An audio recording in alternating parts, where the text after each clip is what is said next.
Moving on now to the influences of arts and crafts silver and the wrap up. And I think the title of the lecture is about shaping modernity. And I've talked about the social side of it at the beginning of the lecture. And I've also clearly talked about the design aspects. So now I want to talk about the influences on the 20th century, which are a critical aspect of the conclusion that this area of silver did shape modernity. And when you look at the effects internationally, I'm going to focus just on the USA, Germany, and Austria, but it's broader than that. But these are clearly three major countries. So when you look at the USA, it's fair to say that it was hugely influential. If we take Ashby in particular, he toured America in 1896. He visited Boston, he visited Chicago, he visited New York. But in Boston, for example, he spoke at Hull House, which became the center just a year later of the Arts and Crafts, New Arts and Crafts Society of Boston. And he very much ignited the passion, I think, in Boston for arts and crafts silver. So this cup I'm showing on the screen is from Marcus & Co. Well, not from Boston, but it's such a clear example of Ashby's influence in terms of the shape of the cup, the hand hammering, the finial with the stone. And Marcus & Co. had a relationship indeed with Ashby. Ashby seemed to sell through them. I think some workers from Ashby went and worked for Marcus & Co. And you see Marcus & Co. also produced that famous Ashby butter dish I showed you earlier. So that's one influence. But if you talk about, for example, the Boston School, Frank Gardner Hale would be seen as one of the leaders or founders of that movement in silver and jewelry. He came to England, he trained with Ashby, he also trained with Frank Partridge, who went himself to the Guild of Handicraft and worked for the Guild of Handicraft. And then in enameling, one of the major tutors for all the enamelists of the Boston School was Lauren Howie Martin, and she herself trained under Alexander Fisher. So again, in England. So you can see very direct influences. If you take Chicago, Ashby met Frank Lloyd Wright. They had a relationship across the whole of Ashby's life. Interestingly, some of their letters survive.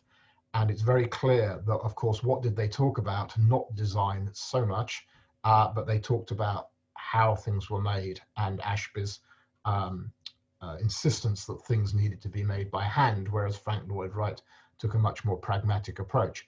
But that Ashby influence Frank Lloyd Wright is not in doubt, although perhaps less in silverwork. If you turn to Germany, and this always rather amuses me, this is a pewter piece I'm showing on the screen. But again, Germany picked up on the Celtic influence really of Knox in this case. And this amuses me. So Peter Behrens was the modernist designer from Germany in the early 20th century. He was lead designer for Osiris, which was a manufacturer of pewter and metalwork, ultimately subsumed within ISIS, but something called ISIS, which was very similar to WMF. And they produced this box, which hopefully you recognize as a rather sad copy of the fantastic silver biscuit box by Knox and Liberty I showed at the outset of the lecture. And here is this piece effectively copied, I think, maybe kindly inspired by for Germany, but you can see the influence very directly there. Thirdly, but most importantly, I want to talk about the Austrian influence. So at this time, Austria had the secession. It was really in continental Europe outside of Paris, the most influential center for design. And that was because of the founding of the Wiener Werkstätte under Joseph Hoffmann and others. And again, I'm really going to say it unequivocally, the Wiener Werkstätte was hugely influenced by Ashley and the British arts and crafts movement. I'll add in addition the Glasgow School of Art and the Glasgow movement. But the Wiener Werkstätte was based on the Guild of Handicraft, the very establishments and the relationships between the workers, the founders, the designers, all of that mirrored the Guild of Handicraft, and Hoffmann came to Britain and met Ashby around 1900. I've shown this piece of silver here from the Wiener Werkstätte. There are many I could have chosen, but this is so similar, albeit a much more sophisticated piece of work, and so similar to that earlier awkward 1893-ish Ashby piece I showed with the hexagonal body. and you can see how the Wiener Werkstätte have moved it forward in design terms and manufacturing terms. And certainly that's what they did. They were taking English arts and crafts design and history, and they were adding their own modernity, but the influence was enormous. And just to keep with that theme, here is a page from the catalogue of the 1900 Secession, the Secession being the exhibition annually, or biannually, I should say, in Vienna of decorative arts at this time. And in this one glass vitrine, in a single glass vitrine, you have Hoffmann exhibiting alongside all of Ashby's silver. And at that time, Hoffmann hadn't yet formed the Wiener Werkstätte, so you can see there's no question of that influence coming in. And as another aside, you have on the left here now, you have an Ashby design mustard that was in that same Secession exhibition, but not featured in this page, on a different page of the catalogue. It's now in the Mack Museum in Vienna. And it's a tiny 7 centimeter tall mustard. The design there is very clear. And what did I find a few years back? That this, in fact, massive Brut de Frank claret jug. Brut de Frank were perhaps best thought of as the William Hutton of Vienna or Austria, so a fairly major manufacturer of silver, but still doing quite artistic work to a high standard. And they clearly copied the Ashby mustard, but turned it into a claret jug. And just to give you a sense of scale, if the mustard is 7 centimeters, here is the claret jug, and it's actually a lovely thing. And the design is absolutely mad, and it's mad because of what they've copied and what they've been inspired by. So perhaps an amusing example of the influence of Ashby there. Moving on from the international influence to the influence of the movement. Actually, I'm going to pause and go back, excuse me. Why am I so focused on the Wiener Werkstätte and their influence? Well, I think for many people, modernism is defined by the Bauhaus. I think if you ask people about who was the greatest modernist or the modernist influence, many would talk about what I'm talking about, but many would talk about Frank Lloyd Wright. Many might mention Art Nouveau, Art Deco, but the Bauhaus would be very much, and rightly so, up there. And so why do I talk about the Wiener Werkstätte so much? Well, the Bauhaus was inspired by the Wiener Werkstätte, and the two, in a sense, were one rolled into the other post the First World War.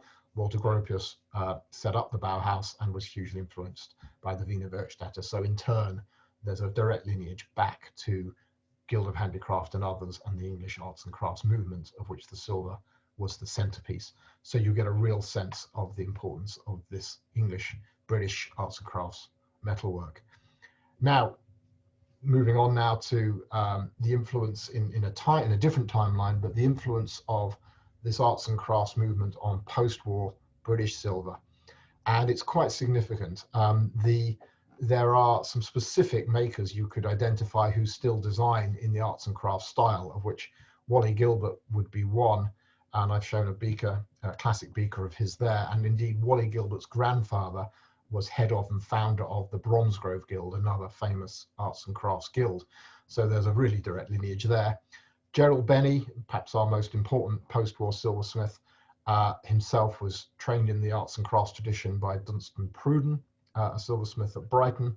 And this was Benny's apprentice piece, for which again, you can see the arts and crafts influence there. And there are many other silversmiths today who work in the arts and crafts style. But I think even more broadly than that, what the arts and crafts movement really founded was this design ethos, this idea of the designer silversmith. That comes in around the 1890s. That is what Ashby talked about when he talked about training silversmiths in design first, which is now exactly how, or perhaps together, silversmiths are trained both in design and in the skills of silversmithing. And so that resonates very much today, as does most of the modern silver work in terms of often visible hand hammering, the use of stones and enamels, nature as inspiration, and that workshop ethos that also Ashby spoke about. So enormously influenced today as well. And that really is the conclusion to this lecture. I hope you've enjoyed it. I'm going to summarize now at the end. And just to go back to my agenda, we've talked about the key silversmith designers. I've listed some there. There are too many to mention, but certainly those I've put there, perhaps plus with Alexander Fischer for enamel, are the absolutely key influences. We talked about the timeline, for which I think my main theme is that there was this period of a very authentic artistic silver from 1893 to 98, very arts and crafts, heavy gauge, very clearly handmade, not necessarily modern yet in its look. And then you get the blossoming post 1899, including the commercial production of what I'll call arts and crafts silver, with the influence of Art Nouveau above all, but also from other areas like Gilbert Mark's quality and the enamels of Fischer, etc. And why did I say shaping modernity? Well, that's because in my view, this period of silver work is an enduring model for industrial and social reform or organization. It is exactly how I think modern companies are often structured when you look at the structure of the guilds to modern companies in terms of employee democracy, employee remuneration and participation. It's clearly the foundations of 20th century design in metalwork, but perhaps beyond, massively influential internationally, touching Frank Lloyd Wright in America and the Wiener Werkstätte and Bauhaus in Europe. And it's also the forerunner of today's designer silversmiths. So I don't think you can do much more than that in terms of influence, but maybe I'm biased, which is a great way to finish because I am biased. I'm passionate about this area. And there's a quote here from Ashby, which I'll summarize and demonstrate. So Ashby talked about what made a good piece of silver. And for him, it was all about the soul. I'll use that word, soul, his word, soul of silver.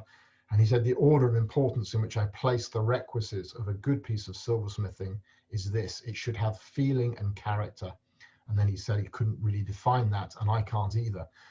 But you know it when you see it. And I'll just hold up as a final finale, this small, somewhat humble in some ways, piece by the Guild of Handicraft, look at the hallmark, 1901.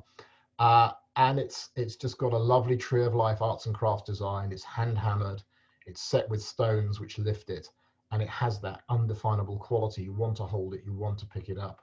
And that for me is what excites me, certainly aesthetically, about this period silver as well. So I'll finish there. I hope you really enjoyed this. Do feel free to contact me with any questions. My email is on the website. Thank you very much.